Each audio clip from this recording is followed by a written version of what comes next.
Hi everyone. Welcome back to Dave's Math channel.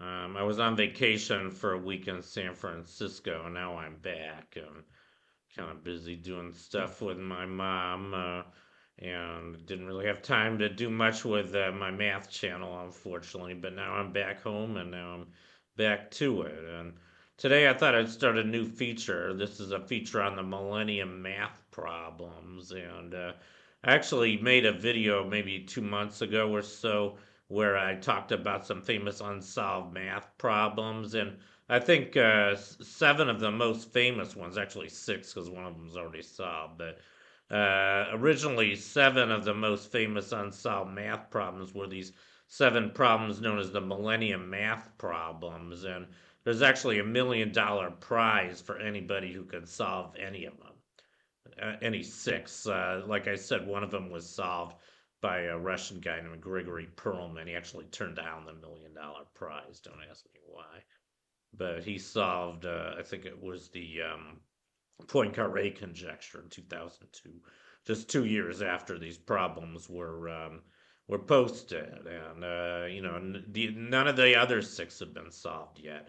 And I think the most famous of all of them is this one, the Riemann hypothesis. So that's what I'm going to talk about today. Anyway, let's begin. So, what is the Riemann hypothesis? Well, first I have to say a little bit about the Riemann zeta function. The Riemann hypothesis concerns a function, a very important function in math called the Riemann zeta function, written as zeta of s, this funny letter that looks like a kind of a left semicircle is called a zeta. It's a Greek letter zeta, which is a Greek equivalent of z. So zeta s, one way you can define it is you can define as infinite sum from n going from 1 to infinity. This is sum over all the positive integers n, and we write zeta s as a sum of 1 over n to the s. For instance, 1 over 1 to the s plus 1 over 2 to the s plus 1 over 3 to the s, so on, where s is supposed to be an arbitrary complex number, but it's not really arbitrary. It can't be one. I'll get into this later, but this is the definition of the Riemann zeta function. And it turns out the reason this is an interesting function, there's actually a lot of reasons why this Riemann zeta function is an interesting function. But one reason it's interesting is this thing called the Riemann hypothesis. If you look at its behavior on what's called the critical line in the complex plane, now we're letting S be a complex number. A complex number to the form S equals 1/2 plus T times I, where T is real. So you're supposed to imagine a vertical line in the complex plane with real part 1/2. And it turns out if you do that, if you just look at the values of the Riemann zeta function on this critical line, it turns out that it has a bunch of zeros. It goes to 0 for certain values of t, and it's symmetric. If you use the negative of those values of t at 0, it's symmetric with respect to t. It's an even function of t, if you like. And I think the first value of t where it's 0 is something like t equals 14, then about 21, 25. It's a little haphazard, a little irregular. But if you plotted this function, remember I said that the zeta function is a complex value function. So what it ends up doing is it does this kind of weird, circle. I mean, it kind of, I don't know how to describe it. It sort of winds around and but it passes through the origin infinitely many times. That's the interesting thing. And the Riemann hypothesis says that all the what are called non-trivial zeros of the Riemann zeta function. It turns out Riemann zeta function also has a bunch of trivial zeros. So it turns out the zeta of s is 0 whenever s is a negative even a negative of a negative even integer. So -2, -4, -6 zeta of all those numbers is 0. Those are called trivial zeros. It's pretty easy to prove that it's 0 for any of those. But what's much harder to prove is that it has also all these non-trivial zeros. As a matter of fact, it's conjectured, this is what the Riemann hypothesis says, that all the non-trivial zeros, in other words, all the zeros of the Riemann zeta function that aren't negatives of even integers, are of the form 1/2 plus ti. Real part equal to 1/2. That's kind of a mouthful. I think I should back up a little bit. So this Riemann zeta function, I think is a really interesting function, not just because of the Riemann hypothesis, but it has some pretty amazing properties. And one of these properties, it turns out that if you plug in a positive integer for s, so for instance 2, 4, 6, 8, 10, you get these nice formulas. So the case where zeta of 2, this is known as the Basel problem. I don't know who solved this. I think it was actually Euler who proved that the value of zeta of 2 is equal to pi squared over 6. I mean, who would have thought? This is the sum 1, the 1 plus 1 over 2 squared plus 1 over 3 squared plus 1 over 4 squared, and so on. It turns out that this sum converges. It actually doesn't converge when the s is 1. That was the value I was going to get at. It turns out the zeta function is singular when s equals 1. It's infinite at that point. That's what's called a pole. And it's the unique pole. You can actually prove that that's the unique pole of the Riemann zeta function. It's the only value of s for which zeta s is not defined. It turns out you can analytically continue the Riemann zeta function to any other complex value of s, and it is well defined for any other value s. It's just not defined for s equals 1. This is actually a very common situation with analytic functions. They're called meromorphic if they have one or more poles. So the zeta function, the Riemann zeta function, is an example of a meromorphic function. It's almost analytic everywhere, just one point where it's not. S equals 1. But it has these remarkable properties. If you plug in positive even integers, you always get a formula where it's a power of pi, and the power of pi turns out to be the same power as the argument. So for instance, zeta of 2 is pi squared over 6. Zeta of 4 is pi to the 4th over 90. Zeta of 6 is pi to the 6 over 945. You can keep going like this. These fractions get more and more complicated as the argument grows. Notice that zeta of 16 is already a very ugly fraction, but it's a multiple of pi to the 16th.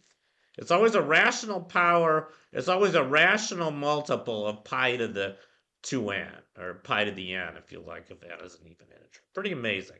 And it's not too hard to prove it. There's even a formula for it. And I actually know how to prove this formula. You can do a little bit of complex analysis. These BNs, these are what are known as Bernoulli numbers. So you can actually write a formula for zeta of n. Whenever n is any even integer, any positive even integer, you can write a formula for what zeta of n is in that case. Pretty amazing, I think. But that's not even the thing I really want to talk about today. There's also a very amazing result which Euler proved, known as the Euler product formula. And here we really get into the nuts and bolts of why the Riemann zeta function is interesting.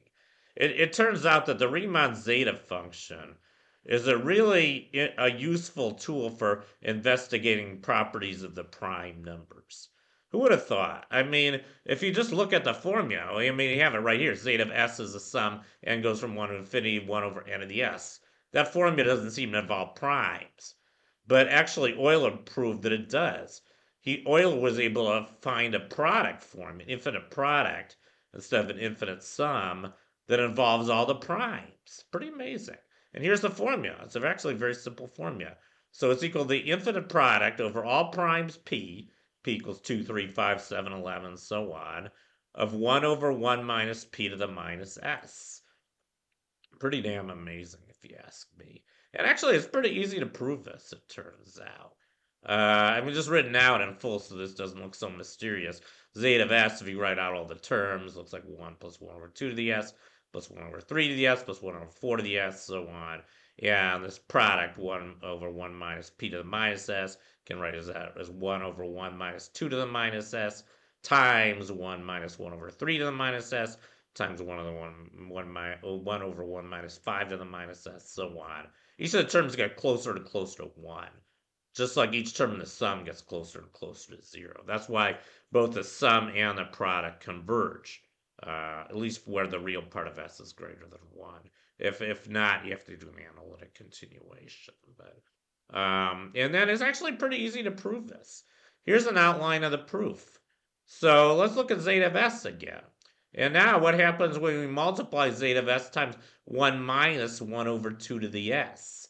Well, what that does, what multiplying by this factor does, is it cancels out all the even terms. Because 1 over 2 to the s times zeta s is just the sum of all the even terms. 1 over 2 to the s plus 1 over 4 to the s plus 1 over 6 to the s. So if we subtract that out, if we multiply by 1 minus 1 over 2 to the s, so really all we're doing is subtracting out all the even terms, and we're left with all the odd terms. 1 plus 1 over 3 to the s plus 1 over 5 to the s plus 1 over 7 to the s, so on. And now you can play the same trick. You can actually subtract out all the terms that are multiples of 3 by multiplying by 1 minus 1 over 3 to the s. What 1 over 3 to the s does, when you multiply by what we had before, 1 minus 1 over 2 to the s times zeta to the s, that'll be just the terms that are multiples of 3 in the thing we had before. And as we already eliminated all the even ones. So we have 1 over 3 to the s plus 1 over 9 to the s plus 1 over 15 to the s. Notice that these are all of these terms are divisible by 3, but they're not divisible by 2. And if we subtract them out from what we had before, which we do if we multiply the whole thing by 1 minus 1 over 3 to the s, now we have 1 minus 1 over 3 to the s times 1 minus 1 over 2 to the s times zeta to the s. Now we're left with stuff, the integers in the denominators now are all, none of them are divisible by 2 or 3. So we're just left with all the integers that are not divisible by 2 or 3. That's 1, 5, 7, 11, 13, 17, so on. And notice that these numbers are getting rarer and rarer. So we can keep playing this trick as many times as we want. And in the limit, in which we keep multiplying by 1 minus 1 over p to the s over all p, you're just left with 1. That's the only thing that survives. So now what you've done when you've done that is you multiplied by the inverse of the product in the Euler formula. That's why this thing is 1 over 1 minus p to the minus s. Because if we multiply by the product 1 minus 1 over p to the minus s times zeta s, you just get 1. So that's how you prove that formula. Pretty amazing. And not that hard to prove. I think that's a very beautiful formula. Very simple, elegant proof. You really didn't have to use anything for this proof other than basic arithmetic. Plus, the idea of using infinite sums and infinite products. But, no calculus, no fancy math. A very, very useful result. And it kind of shows you that the Riemann zeta function in disguise tells you stuff about the prime numbers. And it tells you a lot more than just this formula, by the way. I don't want to get into that. But there's analytic properties of the Riemann zeta function. There's a lot of things you can do with the Riemann zeta function. You can define it different ways, too.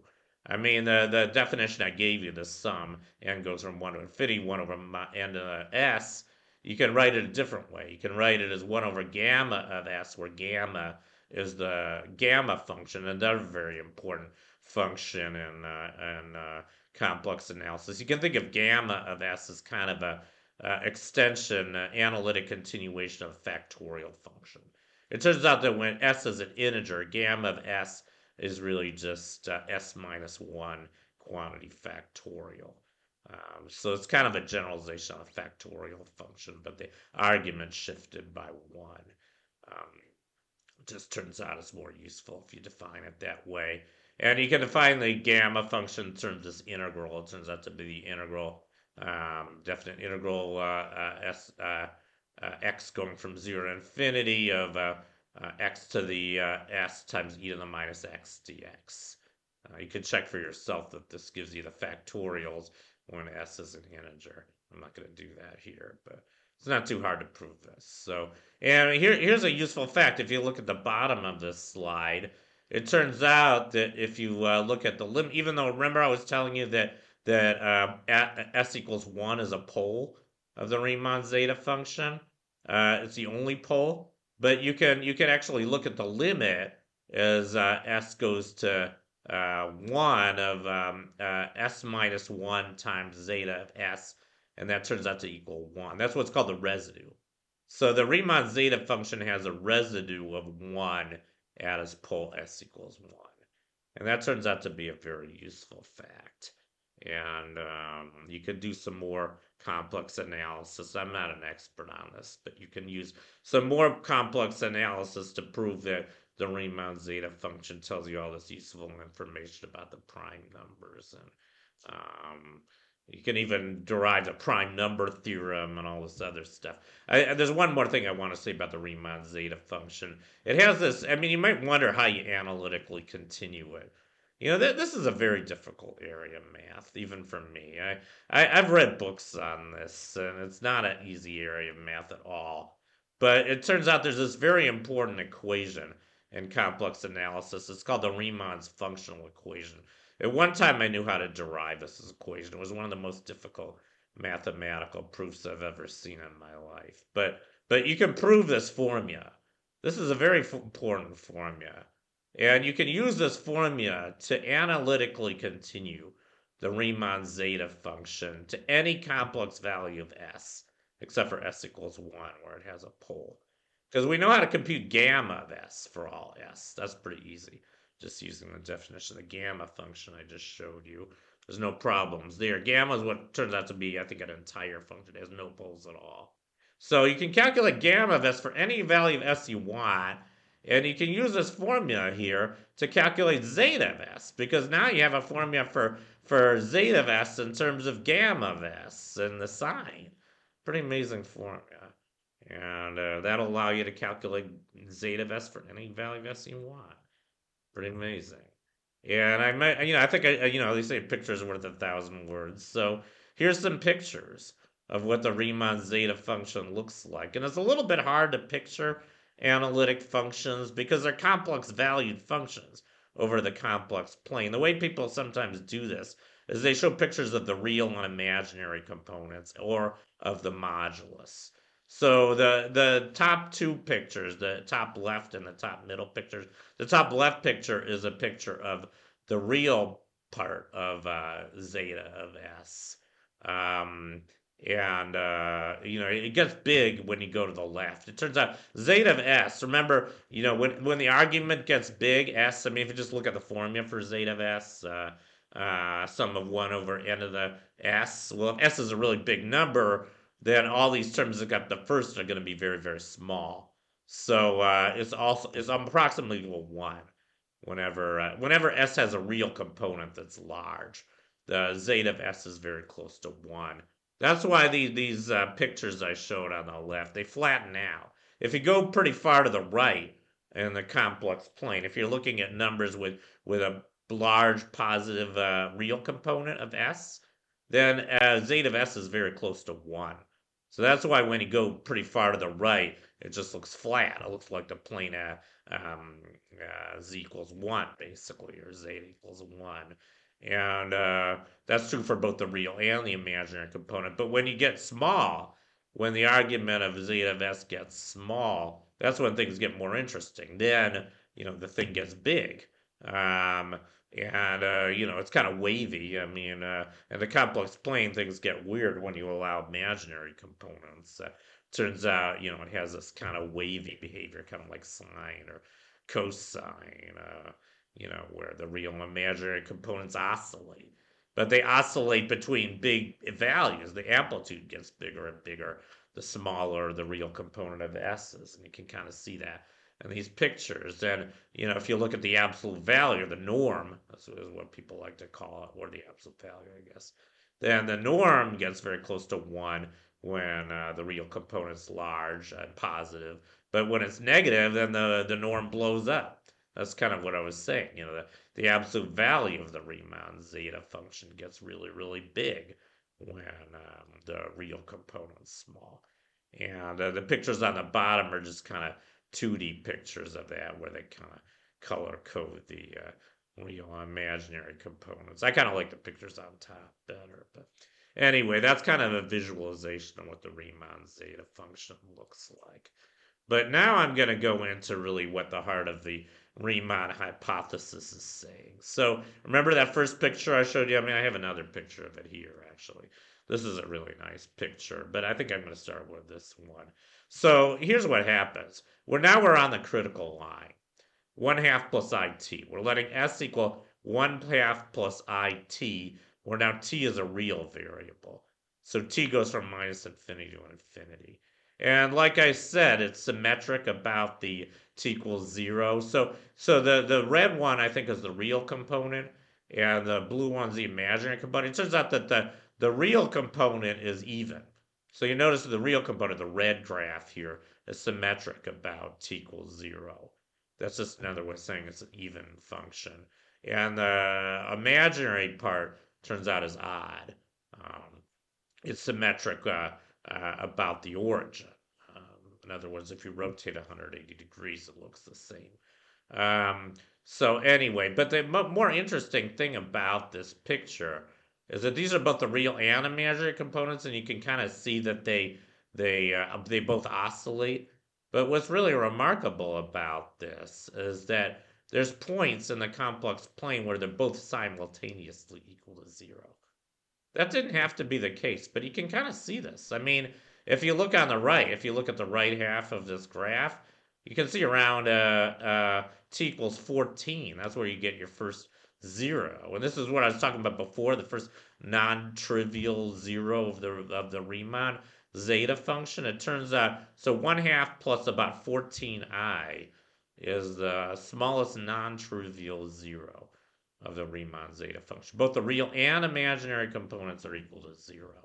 And there's other ones too. There's 21 and 25, and you can keep going. Turns out they get closer and closer together as t gets bigger. And then this is, I think, a better picture. So this is what it looks like. This is the value of remember I said that the Riemann zeta function is a complex value function, but we're looking at it just as a function of a real variable. We're looking at zeta of 1/2 plus it. So you can think of t varying from here is from 0 to infinity. We don't really care about negative values of t because it's just going to look symmetric. It's going to look the same way. The real component's going to be the same as for minus t as it is for t. The imaginary component's going to be the opposite, the negative. So you can kind of see what this is going to look like if you use negative values, but it doesn't really give us any additional information to use negative values of t. That's why they're only looking at positive values here. And it turns out you can't actually see the values of t from this picture, but t is starting at 0 on the left. Zeta of 1/2, it turns out, is, I think, is minus, what is that, minus 1? Minus 1, minus 3/2 approximately. It's real, but it's about minus 3/2. So then it kind of, loops downward, and then it goes across as the x-axis a couple times. But then it finally goes through the origin when t is 14 approximately. And then it loops around again. It goes back through when t is about 21. Goes through again, third time when t is about 25. And it does this infinitely many times. But what's not known, this is what the Riemann hypothesis states. And Riemann actually conjectured this, I think, in 1859. Not too long after the Riemann zeta function was invented. Riemann was amazing. I don't know how he's able to do this, but he was able to study the analytic properties of the Riemann zeta function in the mid 19th century. He was a genius. He was I think he was one of the greatest mathematicians that ever lived. But he came up with this hypothesis in 1859, the Riemann hypothesis. I think he tried to prove it. He failed, and nobody's been able to prove it any time since. But he conjectured this in 1859 that all the non-trivial zeros of the Riemann zeta function lie on the critical line, which is just another way of saying that if he kept continuing this graph forever, it would keep going through the origin infinitely many times, but it would never kind of miss the origin. It doesn't have any what are called, so what's known, well, here's what's known. It's known that all the zeros of the Riemann zeta function lie in the critical strip. The critical strip is the strip where the real component is between 0 and 1. That's known. That's actually pretty easy to prove. What's not known is if they all lie in the critical line. And, the fact that they all lie within the critical strip, that already gives you a lot of really useful information about the distribution of prime numbers. It turns out you can prove the prime number theorem using that fact about the zeros of the Riemann zeta function lying all within the critical strip. Gives you a nice asymptotic formula for the density of prime numbers. Pi of x is asymptotic to x over ln x. And we can even do a little bit better than that, it turns out. I think we kind of know what the error is, or we can bound the error. It's like it turns out that the logarithmic integral Li of x, that's a function that's kind of close to the pi of x, which is the number that, the function that counts how many primes there are up to x. There's a thing called the logarithmic integral. It behaves a lot like the prime counting function pi of x, but it's a smoother function because it's defined by integral. And that one actually approaches that one you could give tighter bounds on its asymptotic behavior. Uh, we can give error terms. You can approximate it a lot more easily. So you can give very, very good estimates of how many primes are up to given bound without even having to determine all the primes up to that bound. That's what's kind of amazing about it. I think you do have to know all the primes up to the square root of the bound you want. But once you know those, you can get very, very accurate estimates of the number of primes beyond that.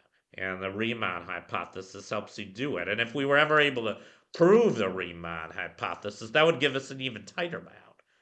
I mean, it's kind of weird because what's going on with the Riemann hypothesis? It's like I think almost all mathematicians who've studied it believe it's true.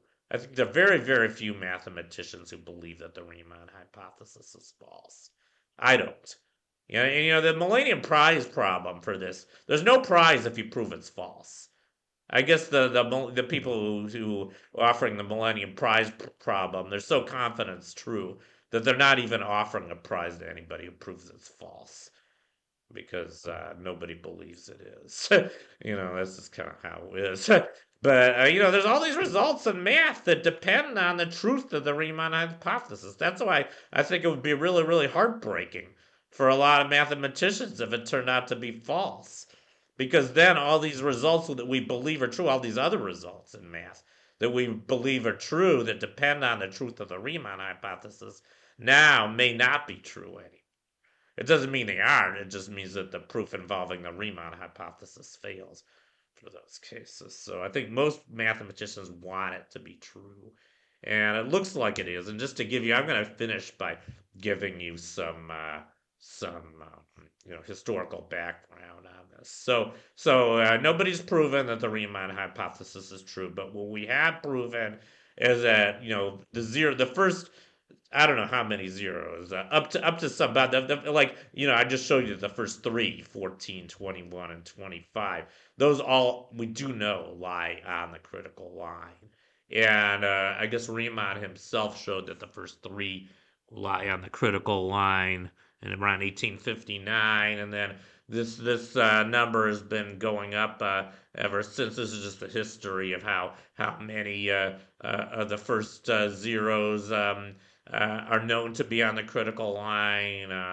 And the number's growing pretty fast. I mean, already by 1956, it was, or 1966, it was 250,000. That was Lamer who proved that in 1966. And now I think it's known up to over a quadrillion. The latest estimate in 2020, Platt and Trudgian in 2021, prove that the first 1.2383 times 10 to the 13th zeros. That's about 13 trillion, I guess. 13 trillion. Let's know that the first 13 trillion zeros of the Riemann zeta function lie on the critical line. It'd be pretty weird if one of them did. I mean, that's another reason why almost everybody believes it's true. Of course, this is not a proof. You have to actually have some other way of proving other than counting, because you can never count to infinity. But anyway, that's the current status of the Riemann hypothesis. It would be great if someone could prove it. Maybe one of you can prove it. I'll be very impressed if anybody on this channel can ever prove the Riemann hypothesis. You'll get $1 million prize, and you'll get my congratulations as well. You can give a big shout out, say, I discovered a proof for the Riemann hypothesis. I'm a millionaire and I'm a big shot mathematician. And I'll be really, really proud of you. And I'm sure a lot of other people will too. So anyway, that concludes my video on the Riemann hypothesis, which I think is the most interesting of the Millennium Prize Problems. So thank you for watching. Long live math, and I'll see you guys next time. Bye.